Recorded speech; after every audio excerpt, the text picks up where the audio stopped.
ఇక్కడ జ్ఞానపీఠ్ అవార్డు గమనించే జ్ఞాన్పీఠ్ అనేది భారతదేశంలో ఇవ్వబడే సాహిత్య రంగంలో అత్యున్నతమైన అవార్డు. సో భారతదేశం నుండి ఇవ్వబడే అత్యున్నతమైన అవార్డు మనకి క్లియర్గా భారతరత్న అవార్డు ఉంది. సో సాహిత్య రంగానికి గమనిస్తే జ్ఞానపీఠ అవార్డు అనేది అత్యున్నతమైన అవార్డుగా పరిగణించబడుతుంది.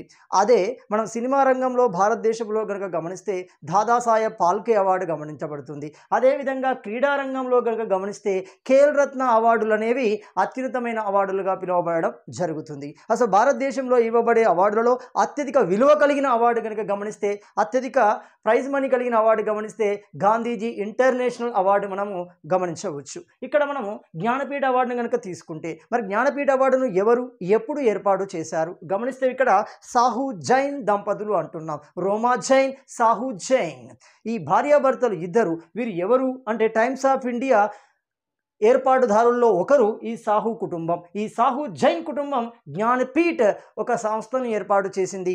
ఆ సంస్థ ద్వారా ప్రతి సంవత్సరం సాహిత్య రంగంలో జ్ఞానపీఠ అవార్డుని ఇవ్వడం జరుగుతుంది. మరి ఇలాంటి జ్ఞానపీఠ అవార్డు మనకు 1964లో ఏర్పాటు చేయబడింది. 1965 నుండి ఈ జ్ఞానపీఠ అవార్డులను ఇవ్వడం ప్రారంభించడం జరుగుతుంది. మరి ఏ విధంగా ఇస్తున్నారు గమనిస్తే 1982 వరకు అంటే 1965 నుండి 1982 వరకు ఒక రచనకు మాత్రమే ఇవ్వడం జరిగేది. కాలక్రమంలో అనేక మార్పులు చేసి సాహిత్య రంగంలో ఇచ్చిన కృషికి గాను 1982 నుండి మనకు ఈ అవార్డును ఇవ్వడం జరుగుతుంది. మరి ఎన్ని భాషలకు ఇస్తారు గమనిస్తే భారత రాజ్యాంగం గమనిస్తే మనకి ఇప్పటివరకు 22 భాషలను గుర్తించడం జరిగింది. మొదటగా మనకు 14 భాషలు ఉండేవి. కాలక్రమంలో మరో 8 భాషలు కలవడం ద్వారా 22 భాషలు రాజ్యాంగం గుర్తించిన భాషలుగా ఉన్నాయి. ఆ 22 భాషలకి మన పరిగణలోకి తీసుకొని జ్ఞానపీఠ అవార్డు అనేది అందించబడడం జరుగుతుంది. మరి ఇచ్చే సందర్భంలో ఎలాంటి ప్రైజ్ మనీ ఇస్తున్నారు గమనిస్తే ఇక్కడ వాగ్దేవి కాంస్య ప్రతిభ అనేది ఇవ్వడం జరుగుతుంది. ప్రశంసా పత్రం ఇవ్వడం జరుగుతుంది. 11 లక్షల రూపాయలు నగదు పురస్కారంగా ఇస్తారు. కానీ ఇది 2020 నుండి 14 లక్షలకు పెంచారు. అదే ఖేల్ రత్న అవార్డు 7.5 లక్షలుండే కానీ అది 25 లక్షలు పెంచారు. అలా పెంచుకుంటూ వచ్చారు, కాలం మారుతుంది కాబట్టి. సో అదే క్రమంలో గమనిస్తే మనకి ఇక్కడ మరి ఈ జ్ఞానపీఠ అవార్డు పొందిన మొదటి వ్యక్తి ఎవరు? మొదటి వ్యక్తి కనుక గమనిస్తే శంకర్ కురూప్ అంటున్నాడు 1965లో. అతడు ఏ భాషకు సంబంధించిన వ్యక్తి? మలయాళం భాష. ఇతడు రాసిన రచన ఒడక్కజుల్ అంటాం. ఎందుకు తీసుకున్నాం ఇక్కడ ఒడక్కజుల్ అంటే 1982 వరకు ఒక రచనకు మాత్రమే ఇచ్చారు. కాబట్టి మలయాళంలో ఒడక్కజుల్ అనే రచనకి శంకర్ కురూప్ 1965లో మొదటగా మనకి జ్ఞానపీఠ అవార్డు పొందిన వ్యక్తిగా పరిగణించబడతాడు. రెండో వ్యక్తిని కనుక గమనిస్తే టిఎస్ బాందోపాధ్యాయ, తారాశంకర్ బాందోపాధ్యాయ అంటాం. 1966లో గణదేవత అనే రచన మరి ఏ భాషలో రాశాడు గమనిస్తే ఇక్కడ బెంగాలీ భాషలో రాయడం జరుగుతుంది. అదేవిధంగా జ్ఞానపీఠ అవార్డు పొందిన మొట్టమొదటి మహిళ ఎవరు అవుతున్నారు? మహిళ గమనిస్తే మనకు ఆశపూర్ణాదేవి అవుతుంది. 1976 సంవత్సరానికి తీసుకోవడం జరిగింది. మరి ఏ భాషలో ఏ రచనకు తీసుకున్నాం? 1976 అన్నాం, 82కు ముందే ఉంది. ఇక్కడ గమనిస్తే ప్రతి శృతి అంటాం. ఇది రచన మరి ఏ భాషలో రాసింది? బెంగాలీ భాషలో రాయడం జరిగింది. దానికి జ్ఞానపీఠ అవార్డు 1976లో పొందడం జరిగింది. అదేవిధంగా జ్ఞానపీఠ అవార్డు పొందిన తొలి తెలుగు వ్యక్తి ఎవరు? తొలి తెలంగాణ వ్యక్తి ఎవరు? ఇక్కడ 2 విషయాలు గమనించాం. తొలి తెలుగు వ్యక్తి అయితే విశ్వనాథ సత్యనారాయణ అంటున్నాం.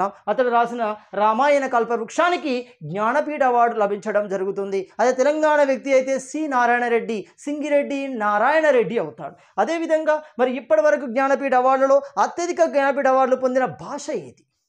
ఆ 22 భాషల్లో మనం గమనిస్తే కన్నడ భాష ఇప్పటి వరకు 8 సార్లు అత్యధికంగా జ్ఞానపీఠ అవార్డుని పొందడం జరుగుతుంది. అదేవిధంగా ఇటీవల అవార్డులు కనుక గమనిస్తే 2022 కానీ 2023 సంవత్సరానికి జ్ఞానపీఠ అవార్డులు ఎవరు పొందారు గమనిస్తే ఇక్కడ 2022 సంవత్సరానికి దామోదర్ మౌజో. ఎవరి దామోదర్ మౌజో? కొంకణి భాషలో సాహిత్య ప్రతిభకి ఈ అవార్డు అతనికి లభించడం జరిగింది. 2023లో ఇద్దరికి ఇచ్చారు. ఎవరు? హిందీ ఉర్దూ ప్రముఖ కవి అయిన ఎవరు?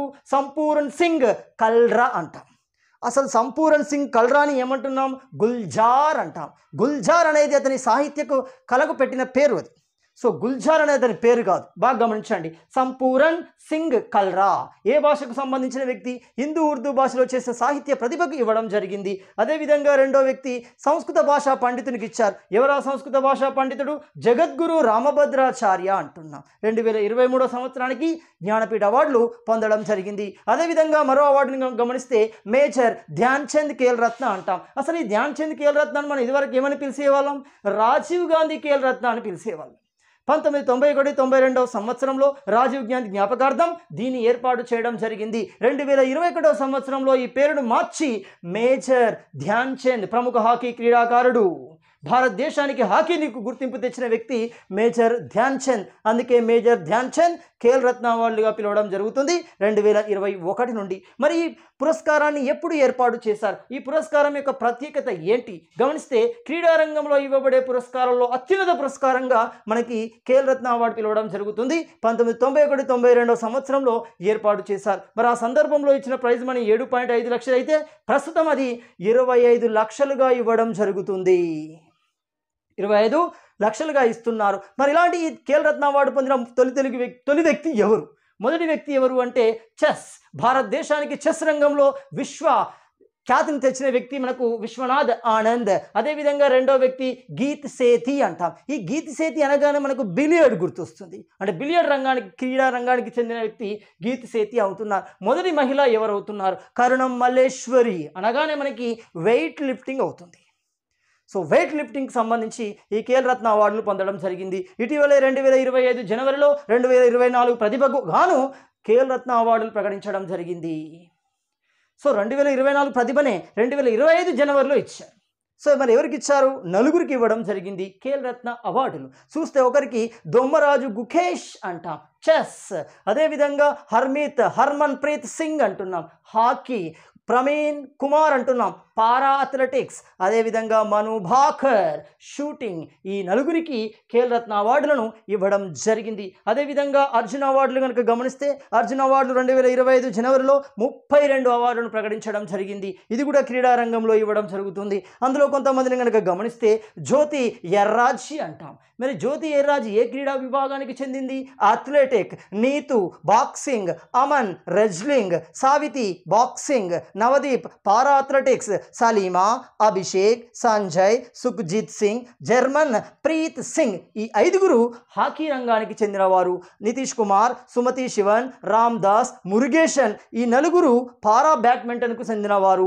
మోనా అగర్వాల్, రుబీనా ఈ 2 పారా షూటింగ్కి చెందినవారు. మొత్తంగా వాళ్ళకి 32 అర్జున అవార్డులు ప్రకటించడం జరిగింది. అదే క్రమంలో 5 ద్రోణాచార్య అవార్డులు ఇస్తారు. ఎవరికి? కోచ్లకు ఇచ్చే అవార్డులు ద్రోణాచార్య అవార్డులు.